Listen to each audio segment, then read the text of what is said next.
And given that we have Rutgers from the Eastern time zone, those games have started sometime around 10:30 at night. So now we are thrilled to offer our East Coast friends a 5:30 p.m. kickoff time. Pleased for the matchup that we have with Rutgers from the Big Ten Conference and Kansas State from the Big 12 Conference. The Rate Bowl is the bowl season's only Big Ten versus Big 12 matchup, and we're proud about that one as well. So the Rutgers Scarlet Knights 7-5 this season, 4-5 in the Big Ten, finished strong with wins in 3 of their last 4 games. This is the second time that Rutgers will be in the Rate Bowl. And once again, that is the Rate Bowl and not the Guaranteed Rate Bowl for those of you who have been here before. So we're excited about that as well. Coach, you have an exciting offense led by your running back, but why don't you tell us about your team and the excitement level about coming back out to Arizona? Well, glad to. And I want to thank Eric and everybody associated with the Rate Bowl. I know our program, our school, our state is really excited about coming out to the Valley of the Sun and playing a great opponent in Kansas State. It just really is special for us. And as you said, we were there, actually our first bowl game, my first time here. And what a great experience our players had. So I can speak to it really from firsthand. And tomorrow morning in our team meeting, I will speak to it, and really, really excited. I think our team really had a very, very interesting season. It was a year really unlike any other I've ever been a part of over 37 years. We had some incredible amounts of injuries and really had to reinvent ourselves as a football team, and had a little dip in the middle of the year, but came out of it stronger, and a lot of guys playing that maybe otherwise wouldn't have played. And you know what, finished strong, and now really excited. You know, our first time here, it became custom for our fans to plan their Christmas holidays around our bowls. And then that kind of went away, but this is back-to-back bowl games for us now. And this is something that I think our fan base needs to get used to, and we need to keep providing. So now to go out there and do a great job against a great opponent, and I'm looking forward to it. Thank you, Coach. Before we open it up for questions, we ask if you do want to ask a question, please raise your hand on the raise your hand function and have your camera visible in order to ask a question. This is our first time running a Zoom in quite a while, so please bear with us if we don't do it just as polished as we did back in 2020. After that 2005 appearance here in the then Insight Bowl, Rutgers had their only meeting against Kansas State in the 2006 Texas Bowl, where Rutgers defeated Kansas State 37-10.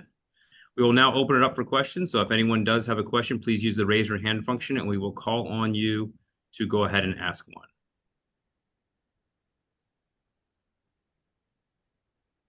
I'm sure someone has a question for Coach Schiano. Scott? Yes. Go ahead, Jack. Hi, Scott. Jack Magruder here from Forbes. Coach, I wonder if you could just talk about several things. Monongai's effectiveness this year and what he brings to the offense.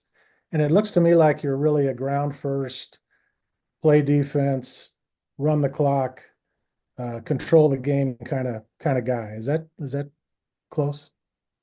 Well, you know, Jack, I think that's a good question. I think first, Kyle Monongai is a fabulous player. You know, we've had a great time with him over the last 5 years. He's developed and become one of the best running backs, I believe, in the country, and has done a lot for Rutgers. And the thing that you love as a head coach is he's an even better person than he is a football player. So he makes you know, he's a great example for our program.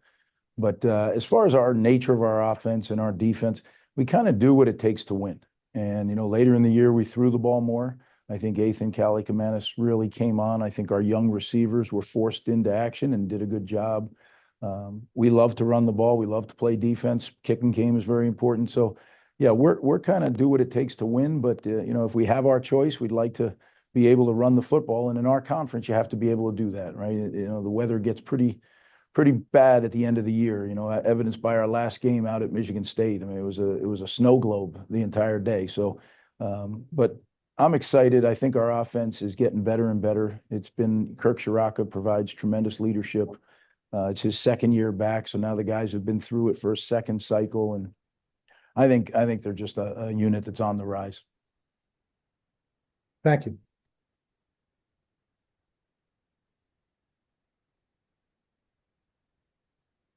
May I ask another? Okay by me. Just how did you guys manage to recover from a little bit of a skid early in the year? What did you say to help them through that, or how did you guys go through that, get through that? Well, I don't think there's anything I said. We had like I said, unprecedented. I've been doing this 37 years. I've never seen the likes of it. The number of people that we had, not only injuries, but season-ending injuries, surgeries. So coupled with the normal injuries that happen in a physical game of football, we had season-ending injuries that really put us in a position that we weren't, expecting or prepared for. But a lot of young guys stepped up. They gained valuable experience. And when I say reinvented ourselves, I think that's just what happened. Like, coming into the season, we had a defense that I thought was going to be special. And then in training camp, we lose our alpha. Mo Toure was not only one of our best players, but he was the leader. He was the man. And then we had to adjust. And then we lost some other guys, and we had to continue to adjust. We lost our leading sacker, Wesley Bailey, from the previous 2 years. So like as things kept changing, we had to adjust.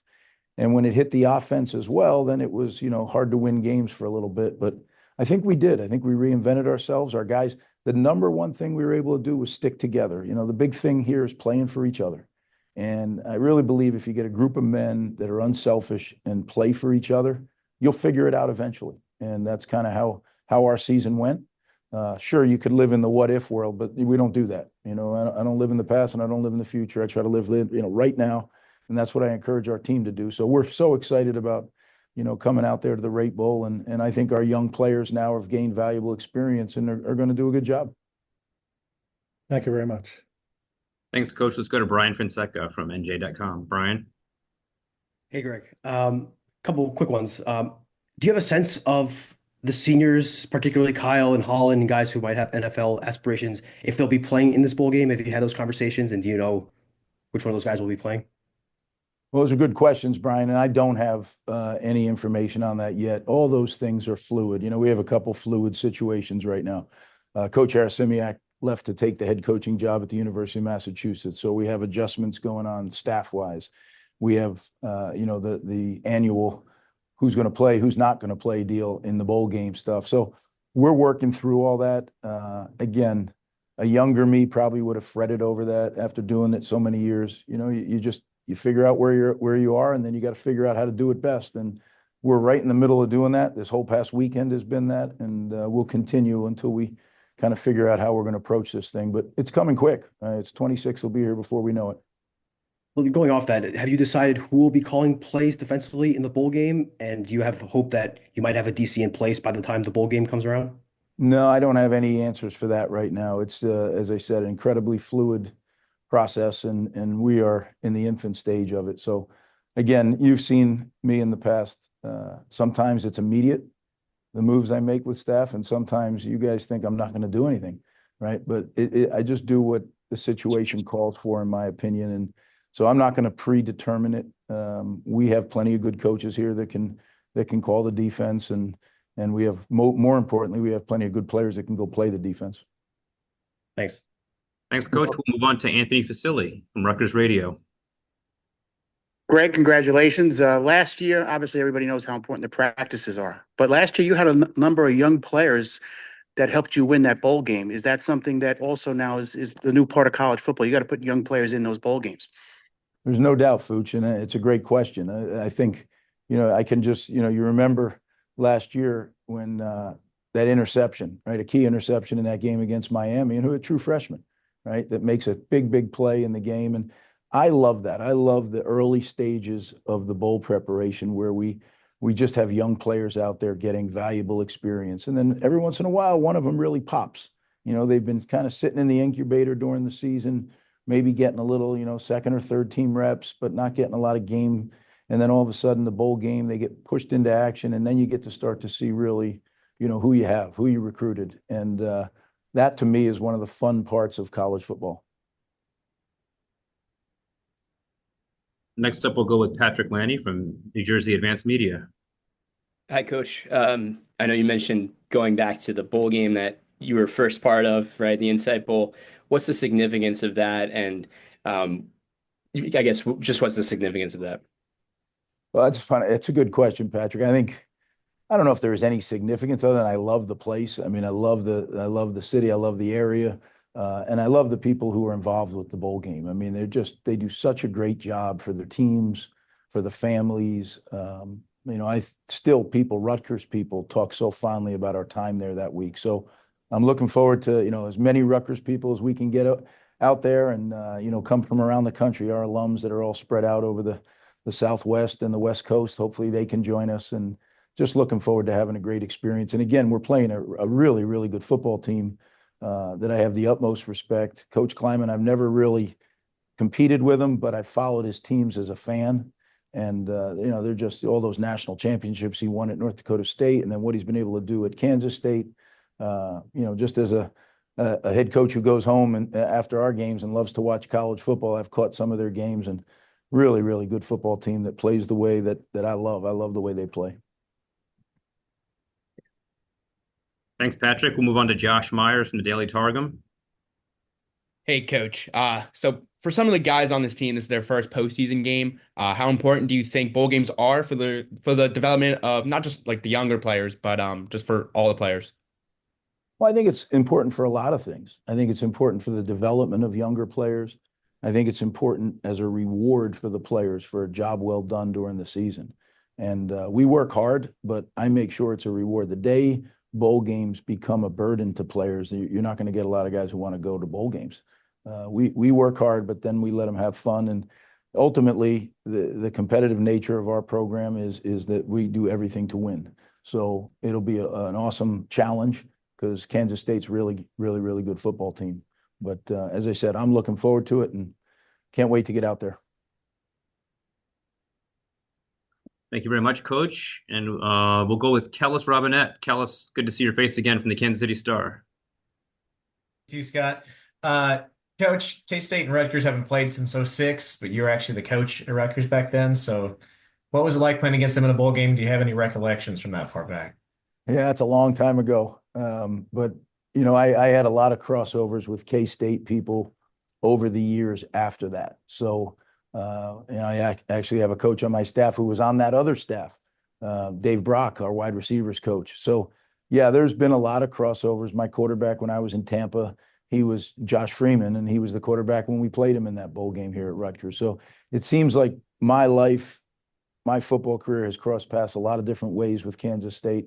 And, I watch them, like I just got done saying, I watch them play as a fan sometimes when I catch them on TV and just love the way they play. It's a team that I like to watch because they remind me of the way we play, not necessarily schematically, but just how hard their kids play and they do it the right way. Great. Coach, we do have someone who's having trouble raising his hand, and that'd be Chris Eisman from the Bergen Record. Chris, go ahead for Coach Schiano. Greg, I guess just you kind of mentioned this earlier, but just the older players who obviously are getting this opportunity to go back to a bowl game, and we talked during the year about kind of the resiliency that they showed and how proud of you were of them. I guess what do you mean? What does this mean to you to see them go through this and get this opportunity? Means a lot. These are the guys who took a chance on us. We recruited that first class in 11 days, and there was no proof that anything good was going to happen here other than what we had done the first time when we were here. But things had really deteriorated, and for them to take a chance on us at that time, and now 5 years later, they're the senior class that kind of led this program out of the darkness again. And it's a player-led program. I rely on them so much, and guys like Kyle Monunga and Holland Pierce, and you go down the list. Those guys just provide such leadership on a daily basis that I'm thrilled for them to have this opportunity, and thrilled for our whole program, our fan base, our school. These are special. Some people talk about, well, with the advent of the college football playoff, bowl games don't mean as much. Well, don't tell our guys that. It means a lot to us. And, hopefully someday we're in that college football playoff, but this is our college football playoff. We get a one-game playoff, and it's called the Rate Bowl. So we're very excited. Thank you, Coach. I want to go to Rutgers rivals and Alec Krause-Hamill. Greg, you talked a lot about during the bye week, kind of stripping things down to the studs, and that kind of led to the turnaround. How do you kind of balance keeping up the development with the same things that you've been doing while also trying to stack on some new things for that development purposes of some of the younger guys? Yeah, I don't know how many new things. You always make game plan adjustments, little tweaks here and tweaks there to take care of issues or take advantage of something you think might be a situation where you can gain an advantage. But at this stage, you're not really putting in a whole lot of new stuff. What you're trying to do is make sure, especially in the early part of this prep, fundamental development of our younger players. They get a chance. It's a mini spring practice. We know we're going to have spring practice, but the early part of bowl prep is a mini spring practice to get our guys great work. Our older guys that are beat up, they'll be doing work, but not at the level they're accustomed to during the season. When we get into install and then game plan preparation, then they'll go back full bore. But right now it'll be the younger guys, and I'm looking forward to that because I love those periods where you can really teach. You're not doing it against a particular opponent. You're just doing fundamental development. And to me, that's the basis of coaching, the very, very bottom floor of it. And I love that. Coach, thank you for your time. Before we move on to Coach Kleiman, is there anything you would like to add in final thoughts? Well, I'm just really excited. I really do. I look forward to the preparation, then I look forward to getting out to Arizona and really having a great experience out there with the game. And, we have some work to do before we get there, right? Academically, we got a lot of challenges ahead of us, final exams and all that stuff. But we got a responsible group, a mature group. They'll take care of business, and then we'll go out there and have a great experience. So this is going to be a great month, but we got a lot of work to do. And again, excited to be competing with Kansas State. Coach Kleiman does such a great job, and their program does such a great job that I just think excited about it. Coach, thank you very much for your time. Really appreciate it. Enjoy the rest of your December and holidays, and we'll see you out here on December 22nd. All right, guys. Hey, one thing before I get off, if I could, because we had just a horrible tragedy here in New Jersey.